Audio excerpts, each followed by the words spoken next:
My piece of advice to you is prepare to fail. Prepare to fail. Like, get ready to fail. When you are making your goals, have failure in the back of your mind. I know this sounds crazy. This goes against every motivational speaker you've heard. This goes against every person that's selling a planner and selling a big idea. But I want you to prepare to fail. Prepare your heart, prepare your mind, prepare your soul for failure. And the reason why you can prepare yourself for failure is because failure does not define you. It's a product of humanity. It's a product of life. We are going to fail. Some of those goals that you set, you will not reach. But guess what? Life goes on. As you are making these goals, as you are preparing for this new year, prepare yourself for failure. The reason why most people do not see or experience success is because they don't know how to properly handle failure. If you cannot properly handle failure, failure will beat you up every time it happens. Failure only becomes failure when you allow it to define you. When it does not define you, failure is simply a lesson. So prepare yourself. Get yourself ready. Prepare your mind. Prepare your emotions. Prepare your heart. And understand that it is a part of life. And just like in 2019, you had failures. You had moments where you did not reach a goal, where you did not accomplish something, where you did not meet something, and you are still alive. The same is going to happen in 2020. Those goals are there, but you're not going to be able to meet every one of them. You're not going to be able to succeed and be perfect in every area, and that is okay. The goal is growth, and growth only comes through failure. Now, I know this is controversial, and some people might say, that is not the case. I'm not going to fail. I don't want to fail, but that's how you set yourself up for disaster. True, successful people understand that failure is going to happen. You're going to miss the mark. You're going to mess up. You're going to get things wrong. But you can use failure as a tool when you turn it into a lesson. I hope that made some sense, and I hope that encouraged you, because 2020 can be the best year of your life if you make it that. Be encouraged, guys. Love you so much. This last year, God has shown me that it's not just his job to make me his, but he's using therapy to make me whole.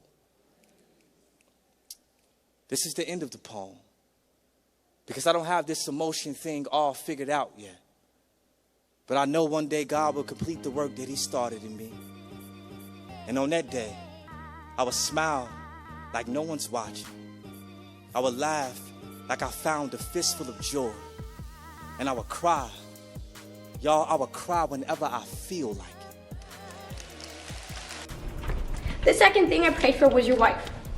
Because I have no idea what she's dealing with right now. And I could only imagine. I could not be away from my husband. I just think it's very, very important. I want to be, we're going to not play the game. We're going to just put a little bit of responsibility on everybody, and each of us is going to take a man in the company and in this family, and we're going to pray for them for the next 7 days. There's no explanation to this thing called the conversation with God. It's like, oh, pray, do this, do that, like pray over your food, all that kind of stuff. Like, that's cool, right? But like an actual intimate relationship with God where you trust him to deliver, I can't say I necessarily had that.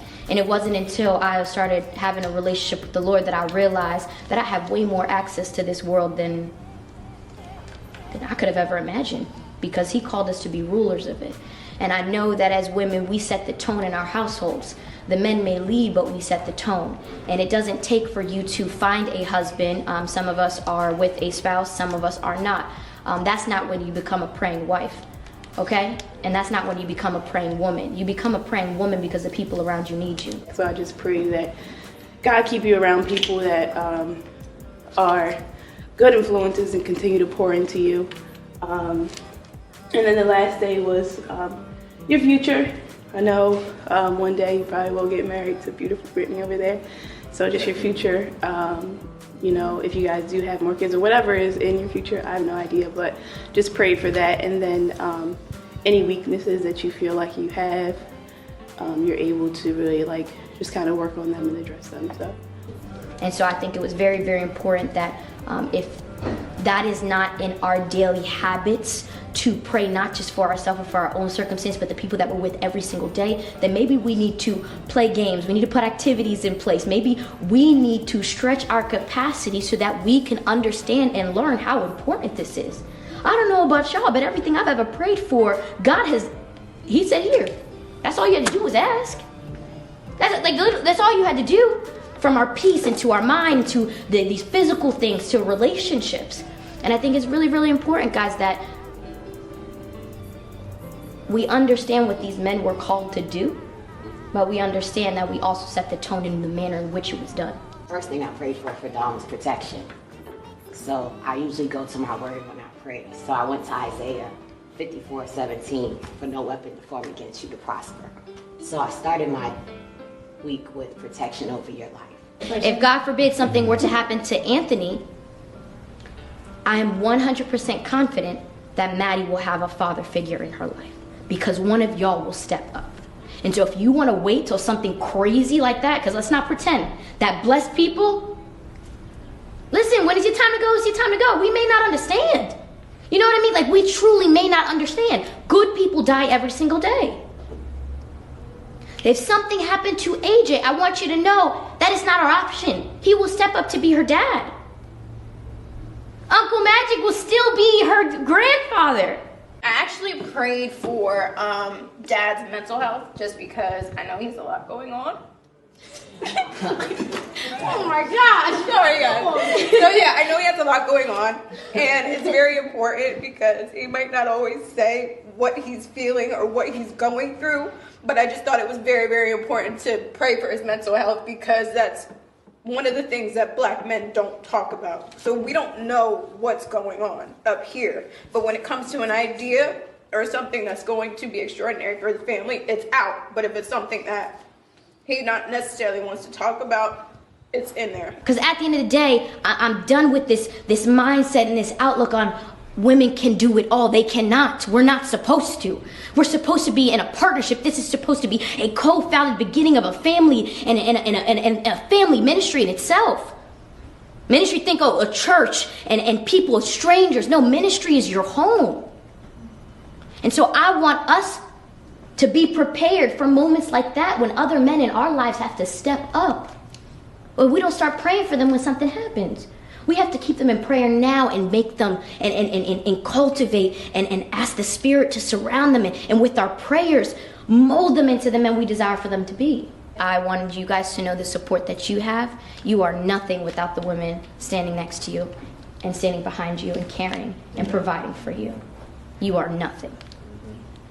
And we are very proud, and we will take the responsibility with love, with grace, and with the utmost responsibility to take care of y'all.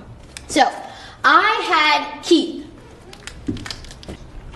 The second thing I prayed for was your wife. Because I have no idea what she's dealing with right now. And I could only imagine. I could not be away from my husband. So I could only imagine, the amount of grace and love that she has for you and trust in her ability to know that you were out there doing the right thing. I specifically prayed for her because I'm so grateful. She makes your life easy. She gives you room to breathe and to grow. And oh my gosh, I love her, and I don't even have a relationship with her. And so this is even inspiration for the men. We need y'all too. We need y'all too. And so I'm praying that you rise up as the men of God that you're supposed to be, to pray over the women who are help raising your seed, your nation. Because we do we do an extraordinary job, and we need y'all bad. What you just did to speak life into the men in this room, I don't even know how to spiritually explain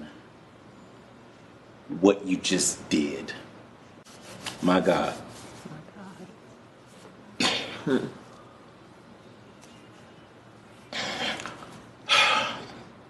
I do not take that for granted, God.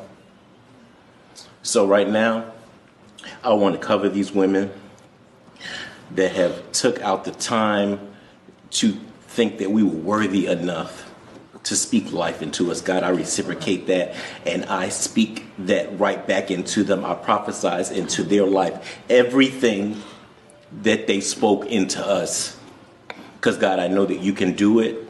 I know that these ladies will receive it. And in Jesus' name, I know it's done. Amen. Well, we love you guys, and it is time to get to the bag today. So we got to do what we got to do. But yeah, we love you guys, and we are so grateful for y'all. And continue to grow. Y'all make us better. And we desire to be a full family, where we are all full with the Spirit of God, full with peace and happiness. And we deserve it. We don't have to live with dysfunction. We got this, guys.